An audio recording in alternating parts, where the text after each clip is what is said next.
Hey guys, it's been 5 months, but we finally have another D.Gray Man chapter to review. So here we go, chapter 252, The Other Bookman Jr.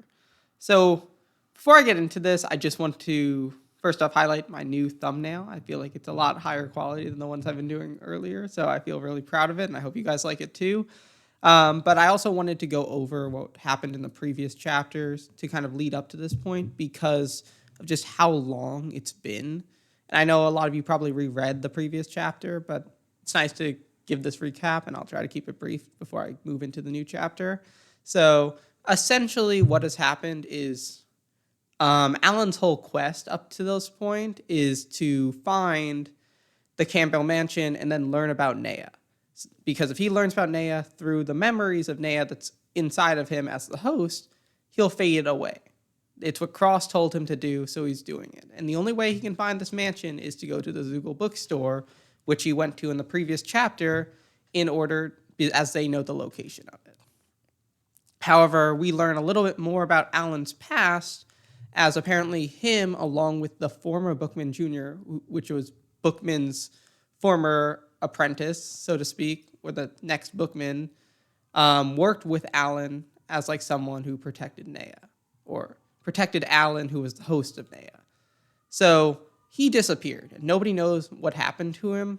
So the Zoogles, who are connected to the Bookman, essentially are like, we won't give you this information unless you essentially give us information as well. It's kind of like an even exchange type of situation. So they show him the seed of truth because Alan doesn't remember what happened with Lavi, which was apparently the other Bookman Jr.'s name too. So I guess that's just the go-to Bookman Jr.'s name, as Bookman is literally known as Bookman. So I guess it's just Lavi and Bookman regardless of generation or the person's actual name. Honestly, Bookman Jr. in this chapter does mention that he doesn't even really have an actual name, but people call him Lavi. So I guess that's some more lore for us. So as he was remade by Apocryphos and doesn't know the memories, they offer him the Seed of Truth. And the Seed of Truth is supposed to, by the definition of Zoogles, in exchange for learning your hidden truth, it costs you your life. So I don't believe Alan will die after this chapter, because then how will the Zoogles actually get the information?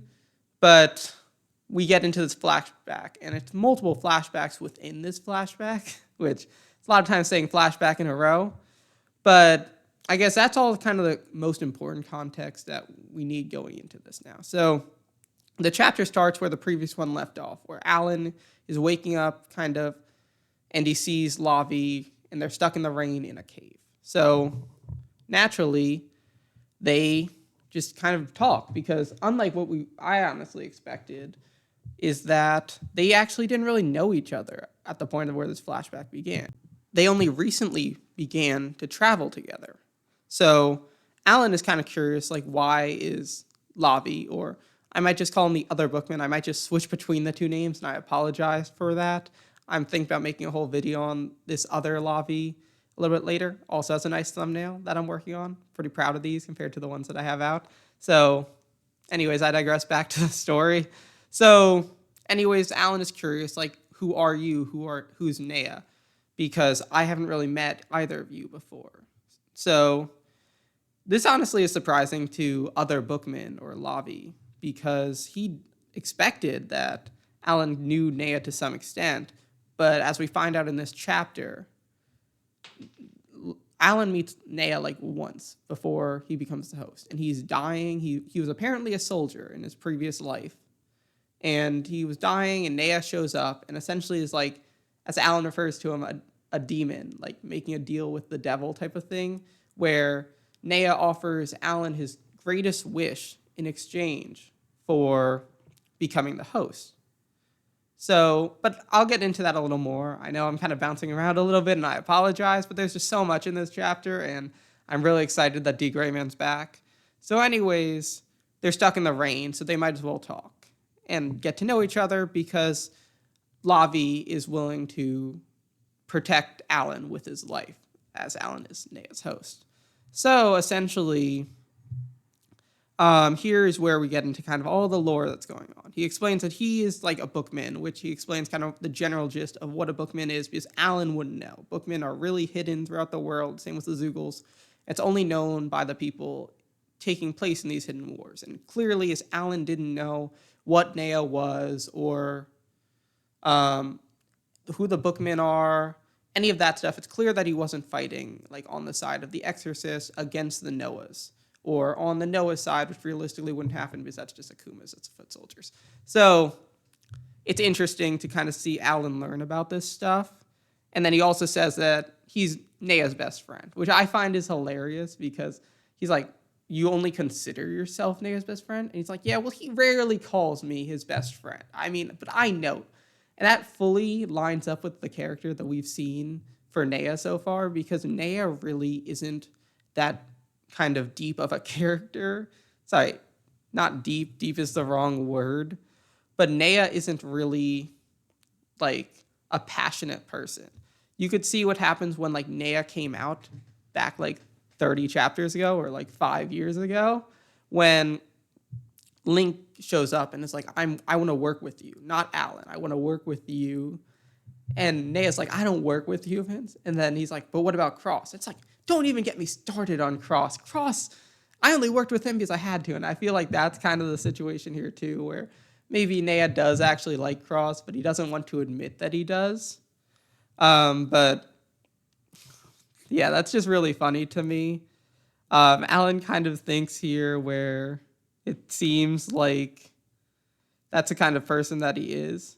Anyway, so then Allen explains that he never really met Nea until the second, when he was dying as a soldier, and Nea offered him his wish and makes the contract with him for him to become the host. And it is curious here where I want to know why Nea was so interested in Allen becoming his host, because there certainly were other options. In this chapter, which I know I'm bouncing around again, other Bookman Jr. or Lavi was going to offer himself as the host, but I'm not sure Nea wanted him to be the host. Maybe he didn't want him to disappear, but who knows? So anyways, he's asking like who and what is exactly Nea, because he doesn't feel human.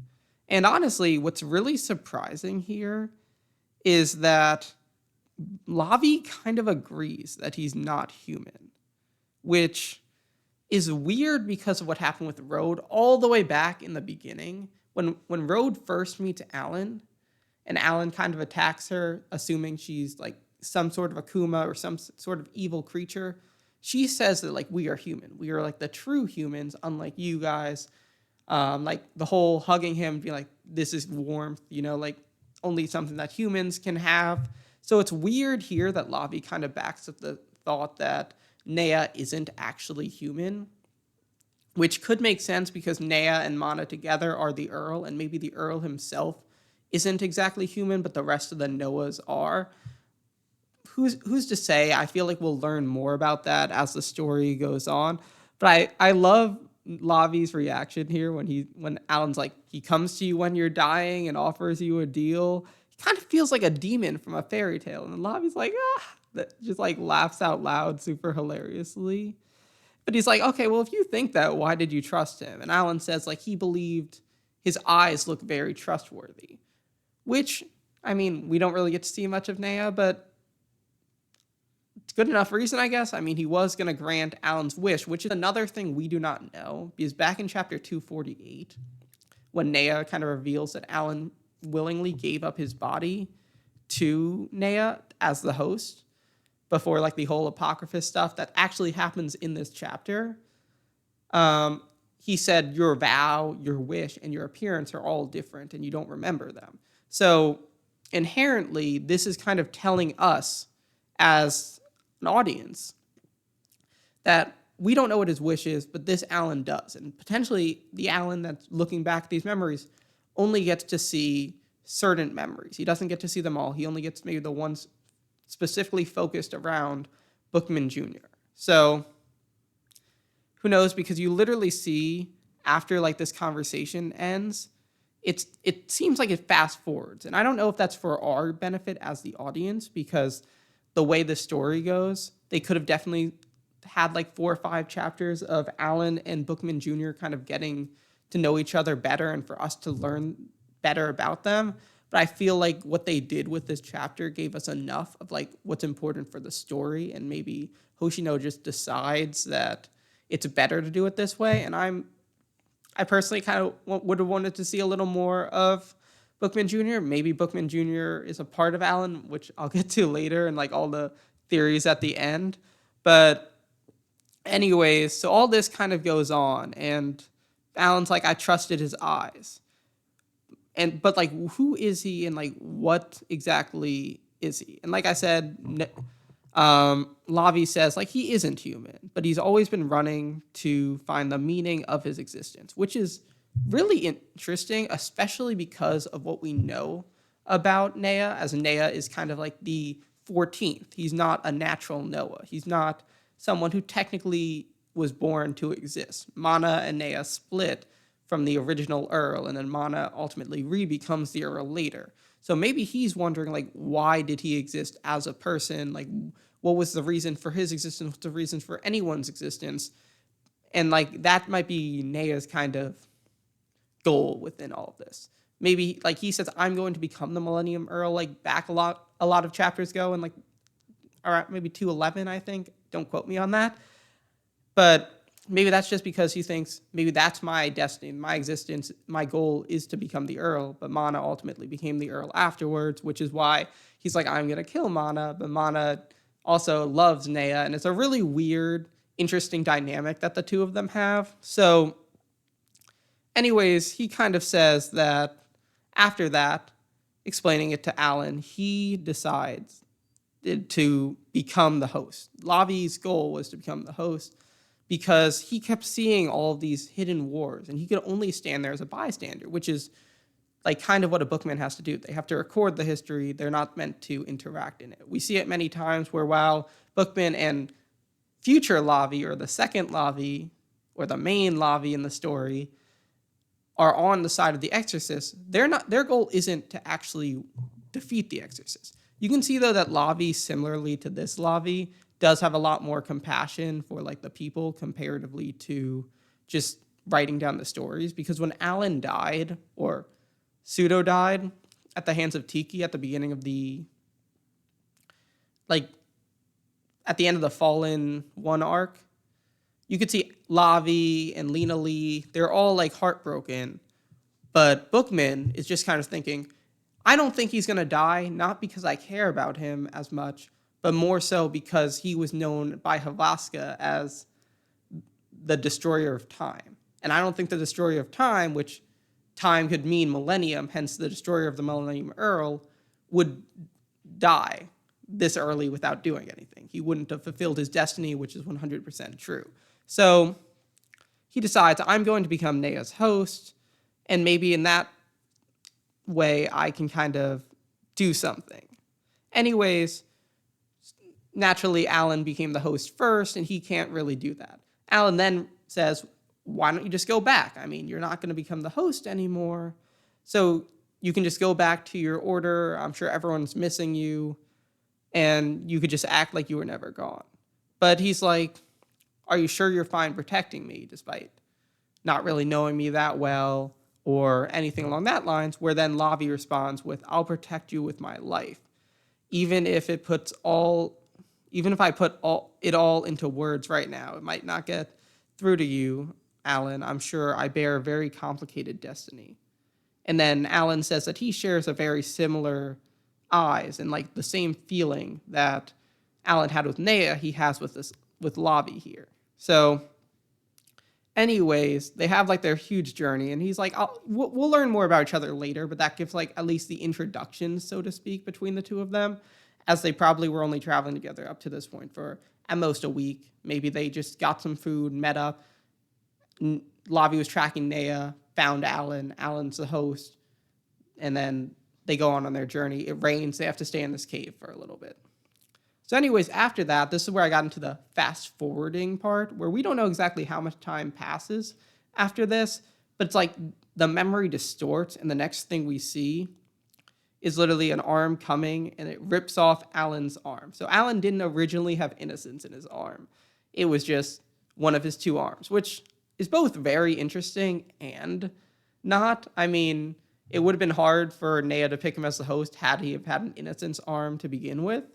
But it also begs the question of how did he get the arm afterwards? Like, how did they coexist? And maybe the Nea memories didn't activate yet, but nonetheless, like, we'll get into that as it comes as well. So Allen loses an arm to Apocryphos, and Apocryphos looks very serious. It looks completely different than how he looks like with Allen in the other interactions they have, because his goal is to kind of absorb or become one with Allen and suppress Nea, because it seems like he has a hidden goal with Allen, which we see in the backstory arc of him and Mana.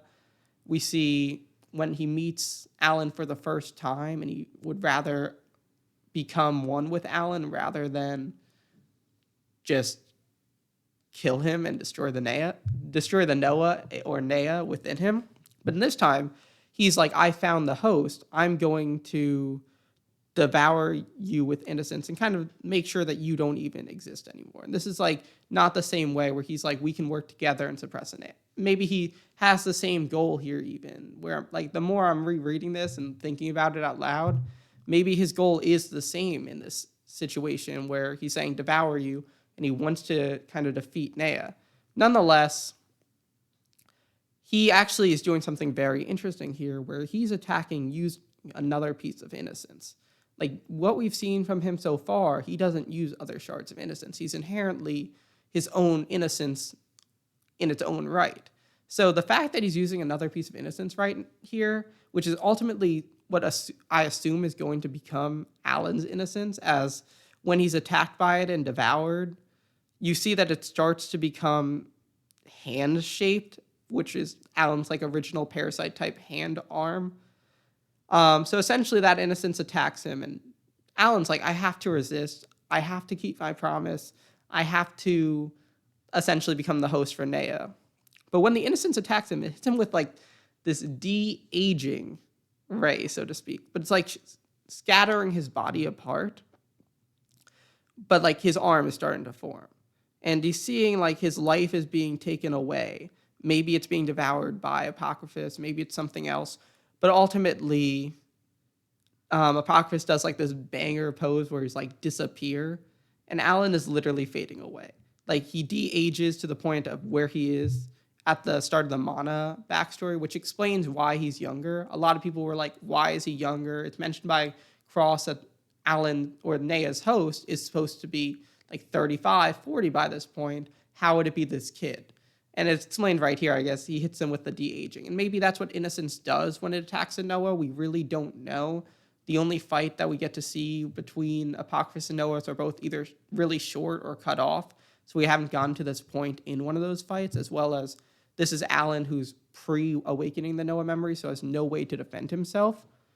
But anyways, he sees his life flashing away, and Lavi, true to his promise, says, I will protect you with my life. So he jumps in and seemingly gets devoured by the innocence instead. And that allows Allen to stay alive as a kid. But we don't get to see up to that point yet, so Lavi hugs Allen and seemingly takes the disappearing for him, ultimately leaving Allen crying and their journey to go on. And that's where the chapter ends. And it leaves us with a really interesting point.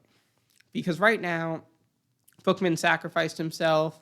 Maybe I think that Apocryphos is going to see that Allen and the Innocents are connected, and he thinks it's crazy. And the odds of someone being compatible with Innocence and being a host of a Noah is something so rare that it allows for Apocryphos to just be like, screw it.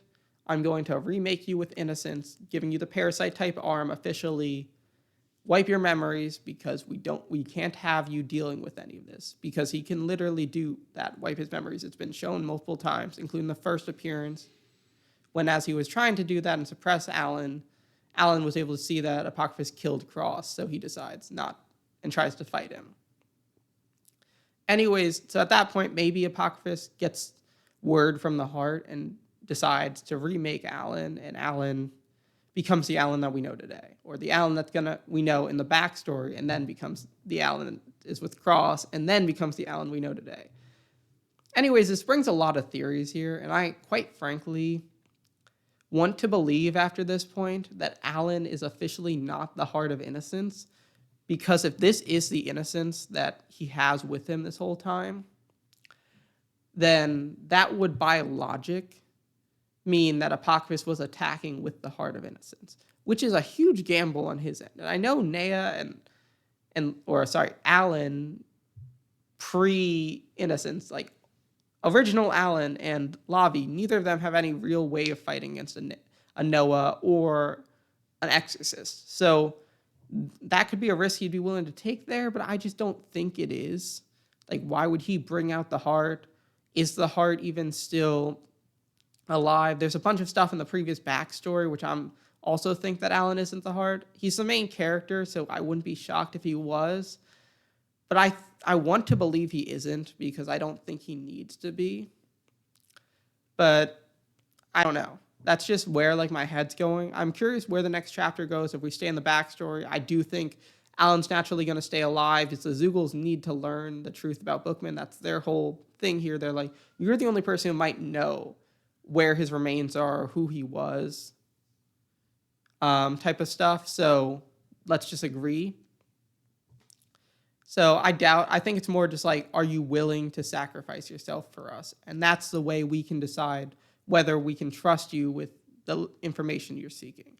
Anyway, so that's where my review of this chapter comes in. I have a bunch of other videos that I potentially could make on this. If you want me to make like a breakdown of each arc, just so that we have like a bunch of stuff, or you have a bunch of stuff to look into as you wait, because I know it's so hard with some of these chapters and like 5 months of waiting to remember what exactly happened in the previous one, or how do they connect to the previous arcs in general.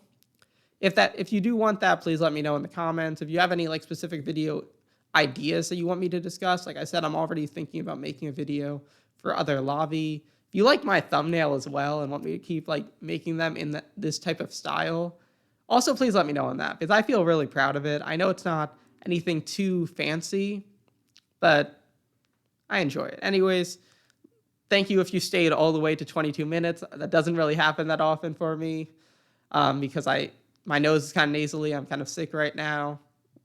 And I don't know. But if you did, maybe consider liking, subscribing, and yeah, peace out.